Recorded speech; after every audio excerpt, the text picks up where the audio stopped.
E aí, já pensou em ganhar muito dinheiro com um canal de corte igual esse daqui que você está assistindo? No primeiro link da descrição temos um aulão para você que quer começar um canal de cortes e faturar muito aqui na internet. Também teremos planilhas que irão te ajudar na hora de organizar a produção do seu canal. Tá esperando o quê? Eu queria te perguntar uma coisa sobre a liberdade de expressão, que é um assunto que está sendo bem debatido ultimamente aqui no Brasil. E eu vejo muita gente dizendo que eles prezam pela liberdade de expressão lá porque eles tiveram a guerra. E o Brasil não entende esses conceitos de liberdade e de liberdade de expressão porque a gente não teve uma grande guerra aqui. Eu queria entender por que tem essa ligação da guerra com esse sentimento do americano da liberdade. Em que situação? Eu não sei se eu... Eu vejo muito esse argumento, assim, que eles valorizam a liberdade porque eles tiveram uma grande guerra. E aqui a gente não entende o... Não, a guerra no sentido de ter a sua liberdade cerceada. Só posso imaginar que é isso que eles estão falando. Mas foi a partir dessa guerra que foi inventada a Guerra Civil. Foi a partir dela que foi inventada a primeira emenda? Dela que surgiu a primeira emenda? Sim, você tem tipo a noção de que você tem que manter aquilo livre, tá bom, e eles lutaram por ideais ou por valores e por liberdade, né? Era tipo uma guerra, uma parte dessa guerra tem a ver com a luta para acabar com a escravidão, que é... Pô, a escravidão é a antítese da ideia de liberdade. Você é um escravo, você não é livre. Então você está lutando por liberdade. E isso era um valor muito forte naquele combate. Naquela definição para que lado que a nação vai ser. Que nação vai ser. Como essa nação vai ser. Ela vai ser livre ou ela vai ser escravocata, né? Ou ela vai ser aprisionada. Então, esse é um elemento assim fundamental daquela luta. Talvez isso esteja mais próximo deles. Mas, assim, eu acho que essas discussões de liberdade... Tem vários tipos de liberdade, eu não sei qual nós estamos falando. Tá? A de expressão, ela tem a ver com uma maturidade também social. De você estar pronto para falar as coisas, de ouvir, de responder. Os americanos, eles têm uma capacidade de discussão argumentativa diferente da nossa. Mas isso tem alguma coisa a ver com a guerra? A guerra influenciou Acho que sim, na liberdade de expressão? Não, tem a ver, claro que tem a ver. Tem a ver nesse sentido de você, tá lutando por... Cara, liberdade era uma das causas centrais da guerra. O que eu acho é que quando o americano discute e aí você pensa assim... A discussão do americano, ela não é igual à nossa. Você tem competição de debate. Você tem clubes de argumentação. E eu ataco o seu argumento, eu sou incisivo, eu sou duro. E a gente não é assim aqui. E não adianta achar que agora, não, tem um monte de gente aí combativa. Não. Não é argumentação, não é... ataque ao outro. Não é ad hominem.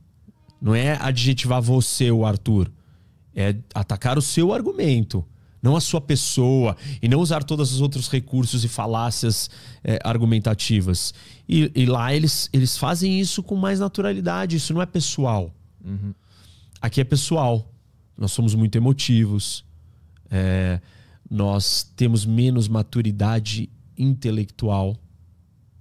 Porque maturidade intelectual requer a capacidade de você, ouvir, contra-argumentar, não personalizar, não mexer com as suas emoções.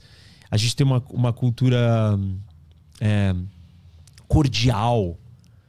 Você discordar de mim, sabe, pega mal. Já meio que cria um clima. Não é uma coisa tão agradável, não é levado tão suave. O outro já fica...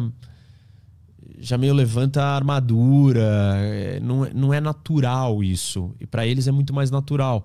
Eu acho que aí você cria um ambiente onde essa liberdade de expressão, ou a lidar com todas essas facetas da liberdade de expressão, se torna mais fácil. E eu acho isso melhor. Aqui nós ainda temos alguns problemas. A gente não sabe... A gente não tem essa sofisticação que nem da conversa da sombra, que nem do equilíbrio do nacionalismo com o fascismo. Falta isso para nós. E aí a gente pode perder a linha. Que é um problema da Europa. Certos discursos não são permitidos na Alemanha. Tem menos liberdade de expressão. Mas por quê? Os caras já perderam a linha. Né? E produziram o que produziram. A gente tem que medir isso de acordo com o nosso estágio de maturidade. Mas como é que se explica que um país que combateu diretamente os nazistas na Segunda Guerra permite um partido nazista existir lá? É que ele não é declaradamente nazista, né? É um nazismo meio light, assim, os caras meio que... Tá tá suave. Mas sabe o que está acontecendo? Ah. O serviço de inteligência alemão, o serviço de segurança interno da Alemanha monitora o AfD. Monitora. E isso, todo mundo sabe que eles estão sendo monitorados. Sim. E o governo mandou e deu uma ordem: monitore. Cara, fica em cima. Olha cada coisa que esses caras estão fazendo. A Alemanha monitora esse partido nazista americano. Isso. É isso? Não americano, alemão. Tem na Alemanha. Tô falando da Alemanha, né? Que tem o AfD. Lá tem um partido. O partido neonazista, ele não é. Ele tem algumas ideias, ele não é um nazista. É diferente dos Estados Unidos, que tem mesmo. Tá, entendi. Eu entendi. Achei que você estava falando da Alemanha. Não, eu devia ter deixado mais claro. Porque a gente tá falando da Alemanha, eu pulei para os Estados Unidos do nada. Mas como é que porque os Estados Unidos teve uma participação muito forte contra os nazistas na Segunda Guerra, né? E lá é permitido o partido com a suástica e tudo, tá lá os caras. Como é que se explica essa lógica para o Brasil entender o que está acontecendo ali? Porque os Estados Unidos parte do princípio de que o marketplace of ideas, o mercado das ideias, ele é o melhor lugar para produzir as melhores ideias. Então, a possibilidade de você trazer uma ideia ruim e eu destruir a sua ideia ruim só vai existir se eu tiver um ambiente para sua ideia ruim vir à tona. E quando ela vir à tona, todo mundo vai poder botar o holofote nela, achar todos os defeitos dela e quebrar ela. Isso tem funcionado. Funcionou nos Estados Unidos, naquele contexto, com aquela história, com aquela cultura. Não significa que vai funcionar no mesmo grau em todos os lugares do mundo. Na Europa não funcionou no mesmo grau. Sim. Porque ela já nasceu de uma outra história. Os Estados Unidos nasceu de uma história X, de um novo mundo, que deu certo. Por enquanto. A gente não sabe se vai continuar dando certo. Eu acho difícil a gente usar isso para divulgar. Tem que ser assim. Não sei, tem que medir melhor. Ou tá bom, é assim como? Qual parte a gente vai ser totalmente igual? Qual é o grau? O que a gente vai dizer não e o que a gente diz sim? Você tem que testar essas coisas com o nível de preparação da sociedade para absorver aquilo. Sim. A sociedade tá madura. Aquela história, né? No profissional e no esporte, você tá pronto para ir para a zona de desconforto. E no emocional, você tá? Não tá. Você é um bebê. Um bebê, uma criança infantilizada, totalmente fragilizada emocionalmente. Na questão da liberdade de expressão, a sociedade brasileira, e eu não estou defendendo nenhuma forma de censura, não é isso. Eu nem sei nós não estamos falando sobre nada objetivo aqui. Nós não estamos dizendo qual é a liberdade, o nível e o grau de liberdade de expressão. A gente não está estabelecendo os parâmetros, não, vai até aqui ou vai até ali. É que se estabelecer também não é mais liberdade de expressão. Né? Não é assim, porque nos Estados Unidos tem discurso de ódio, tem coisas que não podem... incentivo a alguma atitude já não pode, né? Tu pode dizer o que tu acha e tu não acha. Tem coisas lá que também não... que acabam virando... né? Call to action, né? Que não pode. Tem um monte de coisinhas ali, um debate bem jurídico, que a cada ponto, a gente tem que entrar em cada um desses pontos para debater. Mas... o que eu tô dizendo é que eu não sei... as coisas elas têm que ser medidas de acordo com o nível e o contexto. Que é uma das coisas que eu falo no meu livro, no Carisma, e eu falo disso. Você tem que sempre olhar para a força do contexto. Ignorar o contexto é muito problemático. Que tem a ver também com tudo que a gente está conversando até agora. Em vários momentos, o contexto era a força determinante. Eu não sei se o contexto do mundo não pode afetar essa situação dentro dos Estados Unidos em algum momento. De fugir do controle e começar a ganhar popularidade. Isso. E aí fudeu tudo de novo. E aí daqui, sei lá, 50, 20, 30 anos, a gente pode olhar e falar assim, e alguém pode identificar ou fazer uma análise. Vão ter contra-opiniões, obviamente. Vão dizer, olha, o que eu acho que causou a destruição ali foi naquele contexto não poderia se permitir que aquela ideia prosperasse.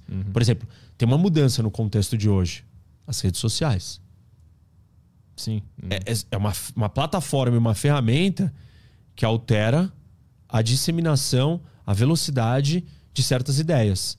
E que eu não sei se elas podem ser rebatidas, desconstruídas e destruídas no mercado das ideias, no marketplace of ideas, na hora. Sim, porque ela pode pegar um embalo ali. Cara, ela pega um embalo e como é que você vai discutir isso com alguém? No chat do Instagram? Sim. Ah, meu amigo, aí, Arthur, a casa caiu. Sim. Entendeu? Então, não dá pra gente só manter as mesmas regras em contextos muito absurdos diferentes. Não estou dizendo que... Eu estou observando e lendo e fazendo uma leitura de transformações sociais. Se ficar repetindo o mesmo chavão, o mesmo refrão, o mesmo mantra, você é um ideólogo cego. Se você não for capaz de olhar para toda a realidade, todos os fatores que estão em jogo aqui, você está cego. E eu tento não ser cego. Claro que eu tenho os meus vieses de cegueira, porque eu sou humano, e eu tenho as minhas incapacidades de ver coisas que eu ainda nem conheço.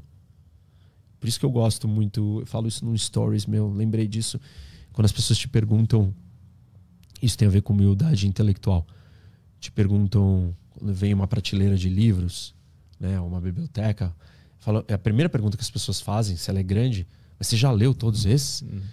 E essa não é a pergunta certa. Essa pergunta, na verdade, é irrelevante. Porque o fato de você ter todos esses livros significa que você identificou que existem áreas do conhecimento que você não sabe nada. Você não precisa ter lido. Porque você nunca vai saber tudo. Você nunca vai conseguir ter lido tudo. Mas só de você ter o livro ali é uma demonstração que você percebeu que existe uma área que você não sabe e ela já está consciente, ela já está colocada ali na sua prateleira. E isso tem tudo a ver com os ensinamentos do Sócrates, né? E a humildade intelectual, que é que só sei que nada sei. Então, me perdi. Mas, na verdade, eu estava falando disso porque eu estava querendo dizer que eu estou tentando olhar para o todo aqui nessa análise. Eu estou olhando, existe uma grande transformação no mundo acontecendo que ela não pode ser ignorada. Que a potência da velocidade de comunicação de grandes máquinas malucas. Porque as redes sociais são grandes máquinas malucas. E o Harari fala disso com extremo pavor do que são essas grandes máquinas. Pode ser o máximo para isso aqui que nós estamos fazendo. Mas isso daqui também é usado para retirar um corte de uma metade de uma fala minha e dizer que eu sou contra a liberdade de expressão. Sim, e acaba com a vida do cara. E acaba com a vida do cara. E difunde uma ideia mentirosa. Sim. E manipula pessoas por uma direção errada. Você está dando muita ferramenta para muita gente que não tem, filtro. Que não tem capacidade de lidar com tanta coisa. Ou que vai usar isso pro lado ruim. A internet, né, a tecnologia, ela é neutra. Ela pode ser usada para o bem ou para o mal. É uma ferramenta de poder. E ela é um monstro, é uma bomba atômica na mão de alguém errado. E antes, quando se tinha ideias ruins, a gente já viu que elas criaram. Agora, se você deu uma ideia ruim dentro de uma bomba atômica, será que isso não deve ser nem falado sobre esse assunto? Sim. Tipo, eu não tenho a solução. Tô muito longe disso. Mas eu sei que tem um problema aí. É que de um lado tu vai permitir censura e de outro tu pode dar voz pra uma ideia de merda. Aí tu fica nesse jogo. A discussão igual da fake news, né? Pra quem que você vai dizer que vai determinar o que é verdadeiro ou não? Impossível. Mas ao mesmo tempo também falar que você pode disseminar mentira na era digital que ganha uma velocidade, uma escala tão grande, me parece bastante temerário. Os dois caminhos bastante assustador fazer isso. Permitir isso, porque assim, não tem limite. Se a gente pegar, né, um computador ou um software que pega a sua cara, a sua voz e faz você falando coisas que você não falou. É o fake deep, né? Assim, eu não sei o nome, mas a gente já sabe que tem isso. E aí vai e já era.